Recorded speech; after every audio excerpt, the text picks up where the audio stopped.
La instancia especial del alto nivel de los pueblos étnicos de Colombia, IAMPE, en el marco del seguimiento de verificación del capítulo étnico en el Acuerdo Final de Paz, presentará una serie de 3 podcasts donde te explicamos lo siguiente. En el primer episodio, el ABC del capítulo étnico y el convenio 169 de la Organización Internacional del Trabajo, OIT. En el segundo episodio te daremos a conocer el origen y los detalles del Plan Marco de Implementación del Acuerdo Final de Paz, PMI. Y en el último episodio abordaremos el Programa de Desarrollo con Enfoque Territorial, PEDET. Acompáñanos en esta travesía pedagógica que inicia en este primer episodio con la historia, importancia y articulación del capítulo étnico y el convenio 169 de la OIT.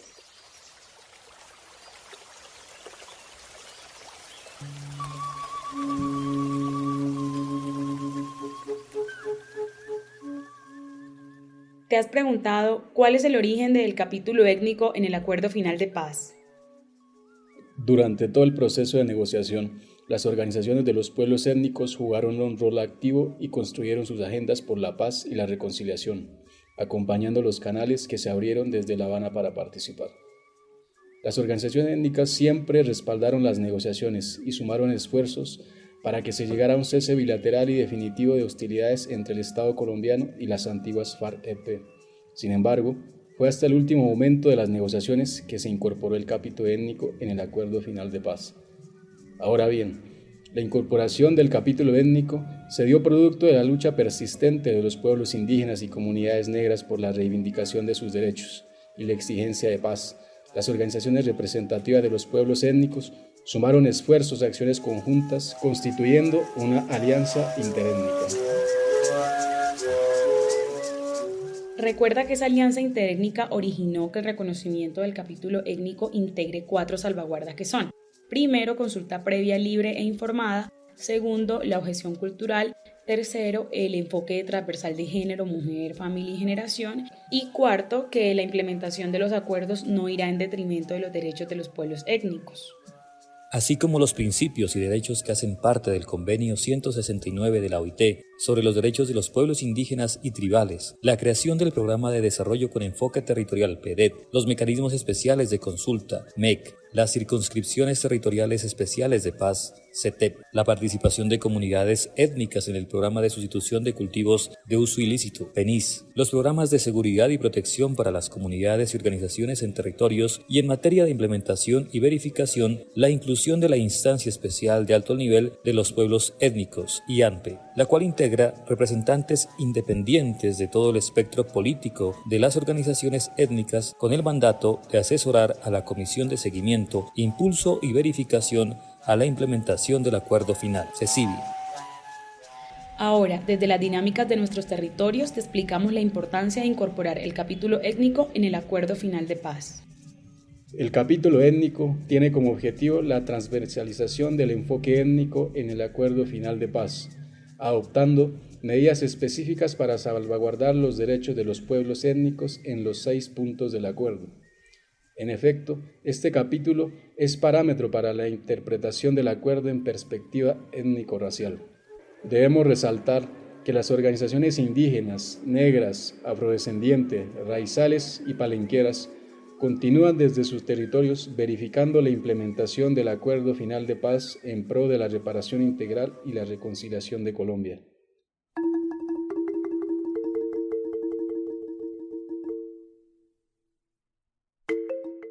Antes de explicarte la articulación del capítulo étnico con el convenio 169 de la OIT, es necesario que conozcas la historia de dicho convenio que reconoce los derechos de los pueblos indígenas y tribales. Acá te explicamos el origen del convenio 169 de la Organización Internacional del Trabajo, OIT. El convenio 169, adoptado el 27 de junio de 1989, se dio en el marco de la Conferencia Internacional del Trabajo de la OIT. Se forjó de manera tripartita con participación de gobiernos, organizaciones de empleadores y de trabajadores, quedando constituido como el Convenio 169 sobre los pueblos indígenas y tribales. Durante la Conferencia Internacional del Trabajo de la OIT, se observó que en muchas partes del mundo los pueblos indígenas no gozaban de derechos en igual proporción que el resto de población. Parafraseando la propia Organización Internacional del Trabajo, los pueblos indígenas de América Latina son quienes presentan los peores indicadores socioeconómicos y laborales producto de la discriminación que sufren por su origen étnico o racial.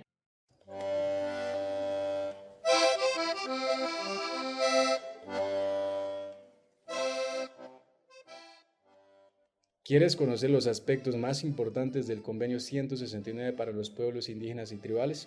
Acá te contamos. El Convenio 169 consta de dos aspectos básicos. Primero, el derecho de los pueblos indígenas y tribales a mantener y fortalecer sus culturas, formas de vida e instituciones propias. Segundo, derecho a participar de manera efectiva en las decisiones que les afectan. Además, en el convenio se reconoce a los pueblos indígenas y tribales como sujetos de derecho y tiene carácter obligatorio para los países que lo han ratificado. Entre los derechos estipulados se determina, primero, los gobiernos firmantes deberán consultar a los pueblos interesados mediante procedimientos apropiados y, en particular, a través de sus instituciones representativas, cada vez que se prevean medidas legislativas o administrativas susceptibles de afectarles directamente.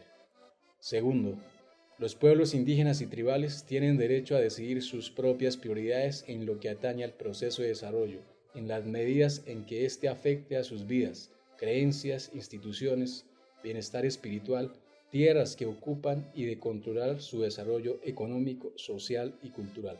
Tercero, los pueblos tienen derecho a conservar sus costumbres e instituciones propias. Cuarto, los pueblos indígenas y tribales tienen derecho de propiedad y de posesión sobre las tierras que habitualmente ocupan. Quinto, los gobiernos deben garantizar, primero que todo, el acceso al empleo, incluido empleos calificados y las medidas de promoción y de ascenso. Segundo, remuneración igual por trabajo de igual valor. Tercero, asistencia médica y social, seguridad e higiene en el trabajo, todas las prestaciones de seguridad social. Cuarto, derecho a asociación, derecho a dedicarse libremente a todas las actividades sindicales para fines lícitos y derecho a concluir convenios colectivos con empleadores o con organizaciones de empleadores. Ahora bien, ¿sabías que el reconocimiento y reivindicaciones de derechos a los pueblos indígenas y tribales en el Convenio 169 son de obligatorio cumplimiento en Colombia y a su vez se articula con el capítulo étnico del Acuerdo de Paz? El Estado colombiano ratificó el Convenio 169 mediante la Ley 21 de 1991, por lo que tiene el mismo valor jurídico que la propia Constitución. Por lo tanto, este es de obligatorio cumplimiento.